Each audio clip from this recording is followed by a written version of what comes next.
Hello दोस्तों, welcome to easy computer classes. आज हम नए सब्जेक्ट शुरू करने जा रहे हैं। वो सब्जेक्ट का क्या, कौन से शुरू करने जा रहे हैं? Big data analytics. तो आज सबसे पहले हम इस वीडियो में ये पढ़ेंगे कि बिग डेटा और स्मॉल डेटा दोनों में डिफरेंस क्या है। ठीक है, तो सबसे पहले अगर बात कर लेते हैं बिग डेटा। बिग डेटा से पहले हमारा क्या आया था? नॉर्मल डेटा था, जिसे हम अब स्मॉल डेटा या ट्रेडिशनल डेटा के नाम से जानते हैं। ठीक है, तो सबसे पहले शुरुआत कहाँ से हुई थी? 1970 में द साइंटिस्ट E.F. कोड ने रिलेशनल डेटाबेस मैनेज करने के लिए रिलेशनल मॉडल तैयार किया था। उन्होंने बहुत ज़्यादा इसके अंदर इवोल्यूशन किया था। बात करें RDMS की, तो रिलेशनल डेटाबेस मैनेजमेंट सिस्टम, वहाँ पर हम डेटा को स्ट्रक्चर फॉर्म में स्टोर करते हैं। सबसे पहले हम क्या करते थे? सबसे पहले हम टेबल क्रिएट करते थे, फिर उसके अंदर डेटा को स्टोर करते थे। ठीक है, तो सबसे पहले इन दोनों के बीच का जो फर्स्ट डिफरेंस है वो क्या है? Mostly structure. ठीक है, स्ट्रक्चर का मतलब क्या है? ठीक है, सबसे पहले हम ये समझते हैं स्ट्रक्चर का मतलब क्या है। डेटा को मैनेज करने से पहले स्ट्रक्चर तैयार करना पड़ता है। हम यूज करते हैं टेबल्स। पहले टेबल का स्ट्रक्चर बनाते हैं, फिर उनमें डेटा पुट एंड स्टोर कर सकते हैं। ठीक है, तो सबसे पहले हम स्ट्रक्चर के बारे में जान लेते हैं। स्ट्रक्चर मीन्स जिस डेटा के लिए एक standard format and proper structure बना हो, उसे हम स्ट्रक्चर कहते हैं। जैसे कि फॉर एग्जांपल एक्सेल फाइल हम को देख सकते हैं। ठीक है, और इसमें बिग डेटा में क्या होता है? Mostly unstructured. अनस्ट्रक्चर का मतलब क्या है? ठीक है, अनस्ट्रक्चर का मतलब है जैसे कि हम गूगल पे वेबसाइट सर्च करते हैं या कुछ भी डेटा कंटेंट हम ढूंढते हैं, तो आपने देखा होगा कि कोई कोई ऐसी वेबसाइट होती है जिसमें पूरे के पूरे फोटोज होते हैं, किसी दूसरी वेबसाइट में पूरे के पूरे सॉन्ग्स होते हैं, किसी किसी वेबसाइट में ये होता है फोटो, वीडियो, नंबर, टेस्ट। ये सब सारे अगर एक ही वेबसाइट के अंदर होते हैं तो उस वेबसाइट को हम अनस्ट्रक्चर वेबसाइट कह सकते हैं। अगर कोई एक पर्टिकुलर डेटा हो, जैसे कि पूरे वेबसाइट में पूरे के पूरे फोटोज हो, या किसी वेबसाइट में पूरे के पूरे वीडियो हो, तो हम उसे स्ट्रक्चर कह सकते हैं। ठीक है, ये केवल आपको एग्जाम्पल के लिए समझाया था। ठीक है, अगर बात करें दूसरा डिफरेंस के बारे में, तो store in MB, GB and TB। ठीक है, तो सबसे पहले हम जो डेटा था हमारे पास किसी यूनिवर्सिटी का या ऑफिस का, तो सबसे पहले हम किस में स्टोर करते थे? सबसे पहले हम KB में स्टोर करते थे, फिर आगे जाके हमने MB में स्टोर किया, फिर आगे चलकर हमने GB में स्टोर किया, फिर आगे चल के हमने लास्ट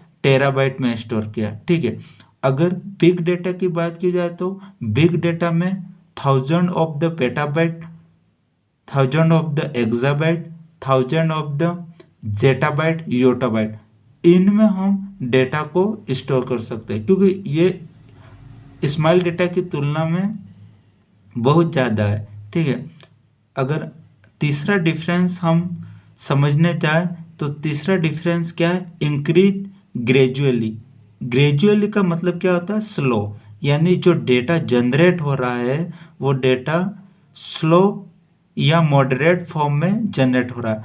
अगर बात की जाए बिग डेटा की, तो बिग डेटा में इंक्रीज एक्सपोनेंशियली, मतलब कि डेटा बहुत ही फास्ट वे में, बहुत ही फास्ट वे में डेटा जनरेट हो रहा है। ठीक है, तो अगर इनमें अगर बात की जाए, ये इनकी स्पीड की बात की जाए, जैसे कि हम एग्जाम्पल से हम समझते हैं कि जो फेसबुक का डेटा है, वो फेसबुक का बहुत सारा डेटा डेली बेस से बहुत सारा डेटा अपलोड हो रहा है। ठीक है, तो अगर केवल फोटोज के बारे में ही हम जाने कि फोटोज एक ही दिन में कितनी अपलोड होती है? लगभग 350 मिलियन फोटो डेली बेस पे फेसबुक पे अपलोड हो रही है। अगर बात की जाए फेसबुक की लाइक्स के बारे में, तो आज रिसेंटली आज के युग में इंक्रीज होकर लगभग 5 मिलियन फोटोज डेली बेस पे फेसबुक पे लाइक्स हो रही है। ठीक है, अगर बात की जाए कि इनके आज के टाइम में जो स्ट्रक्चर डेटा है, वो स्ट्रक्चर डेटा केवल 10% ही पूरी वर्ल्ड में अवेलेबल है। अगर बिग डेटा की बात की जाए तो बिग डेटा में लगभग 90% डेटा अवेलेबल है और भी जनरेट हो रहा है।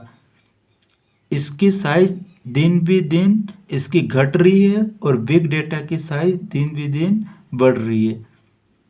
अगर चौथा डिफरेंस पढ़ने जाए तो चौथा डिफरेंस ये है कि स्माइल डेटा में हम क्या क्या यूज करते थे डेटा को स्टोर करने के लिए? एसक्यूएल सर्वर, ओरेकल, ये डेटा को manage and store and query करने के लिए यूज करते थे। अगर बात की जाए बिग डेटा में जो हडूप और स्पार्क है, जो कि ट्विटर ने लॉन्च किए, बाद में जाके अभी ये अपाचे सर्वर पे काम कर रहा है। ठीक है, तो इसमें क्या हो रहा है, इसमें इंक्रीज प्रोसेसिंग एंड कैपेसिटी, बहुत सारी फास्ट वे में प्रोसेसिंग हो रही है और इसकी कैपेसिटी दिन भी दिन बढ़ती जा रही है। अगर बात की जाए चौथा डिफरेंस की, तो चौथा डिफरेंस ये है सिंगल नोड, मतलब कि एक ही सर्वर पर हम डेटा को स्टोर कर सकते हैं। लाइक अगर बात की जाए हॉस्पिटल की, यूनिवर्सिटी की एंड लोकल एरिया नेटवर्क की, तो जो जिसमें से केवल डेटा स्ट्रक्चर फॉर्मेट में होता है। ठीक है, तो उस पर हम क्या कर सकते हैं, एक ही सर्वर पे हम काम चला सकते हैं। ठीक है, डेटा को मैनेज, स्टोर एंड उसको यूज करने के लिए। अगर बात की जाए बिग डेटा की, तो बिग डेटा में मल्टी नोड क्लस्टर कंप्यूटिंग क्यों यूज की जाती है? क्योंकि डेटा जो होता है वो बहुत सारे सर्वर होते हैं डेटा को। जैसे कि बात करें गूगल की, तो गूगल के बहुत सारे डेटाबेस अलग अलग कंट्री में अवेलेबल है। क्योंकि अगर डेटा बेस एक ही जगह होगा तो उसमें क्या होगा कि बहुत सारा नेटवर्क पे ट्रैफिक आएगा, अगर और ट्रैफिक भी आएगा और उसमें डेटा लोड करने के लिए भी समस्या होगी। अगर सर्वर क्रैश भी हो सकता है या उस पर बहुत सारी ऐसी एरर आ सकती है जो एक एंड यूज़र को सामना करना पड़ सकता है। ठीक है, अगर बात की जाए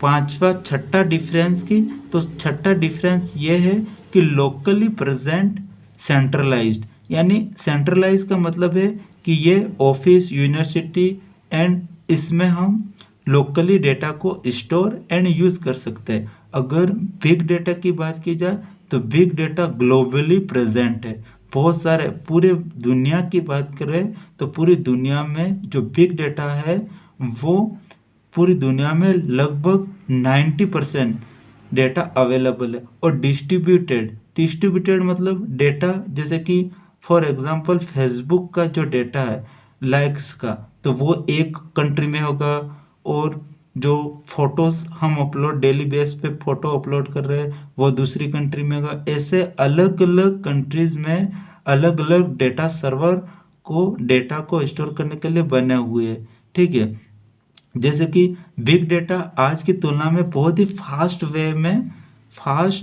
जनरेट हो रहा है। क्यों हो रहा है? क्योंकि जैसे कि अगर रियल लाइफ एग्जांपल देखने जाए तो हम सपोज हम कहीं घूमने चले जाते हैं, तो हम मोबाइल से कई फोटोज खींचते हैं, कई वीडियो बनाते हैं। तो डेली बेस पर एक ही पर्सन अगर इतना डेटा जनरेट कर रहा है, वो खींची हुई फोटो, खींची हुई वीडियो, अगर कुछ सिलेक्टेड वीडियो फोटोज अपलोड करता है यूट्यूब, फेसबुक, इंस्टाग्राम, तो उनमें से एक ही पर्सन लमसम सपोज मान लेते हैं 50 MB मिनिमम मान के चले, तो भी इतने सारे लोग हैं जो कि डेटा डेली बेस पे अपलोड कर रहे हैं, तो आप सोच सकते हो कि बिग डेटा कितना डेटा को डेली बेस पे जनरेट कर सकते हैं।